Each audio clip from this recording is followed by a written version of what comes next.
আর দয়ার কোনো শেষ আছে? চিল্লায় বলতে হবে আছে। দয়া আর ভালোবাসাকে সৃষ্টি করার পরে আল্লাহ তাআলা 100 টুকরা করলেন। কয়শো টুকরা? সবাই শুনতেছেন? কষ্ট হচ্ছে তো? উত্তর দিচ্ছেন না যে? কত টুকরা করলেন? 100 টুকরা করে 99 টুকরা দয়া ভালোবাসা আল্লাহ তাআলা নিজের কাছে রেখে দিলেন, আর 1 টুকরা দয়া আর ভালোবাসা আল্লাহ তাআলা গোটা বিশ্বের সবার মাঝে ভাগ করে দিলেন। আমরা সবাই মিলে পাইছি কয় টুকরা ভালোবাসা? উনি রেখে দিয়েছেন কয় টুকরা? ওই 1 টুকরার কিছু অংশ আমিও তো পাইছি, তাই না? আপনি পেয়েছেন, আমরা সবাই পেয়েছি, গোটা বিশ্বের সবাই, আদম আলাইহিস সালাম থেকে শুরু করে কিয়ামত পর্যন্ত যারা আসবে, এসেছিল এবং এখন আছে, সবাই মিলে কয় টুকরা? ওনার কাছে কয় টুকরা?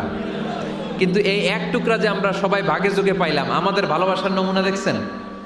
একজন আর একজনের ভালোবেসে বলে আত্মহত্যা করে ফেলে, আছে না নাই?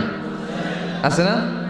আহা, সালমান শাহ মারা গেছে, এই দেশের কয়েকটা মেয়ে গলায় রশি দিয়ে আত্মহত্যা করছে, শুনছেন? আহা, অমুক সেলিব্রিটির কি হয়েছে, ছাদ থেকে লাফ দিয়ে পরে মাথা ফাটায় ফেলছে। ভালোবাসা আছে না নাই?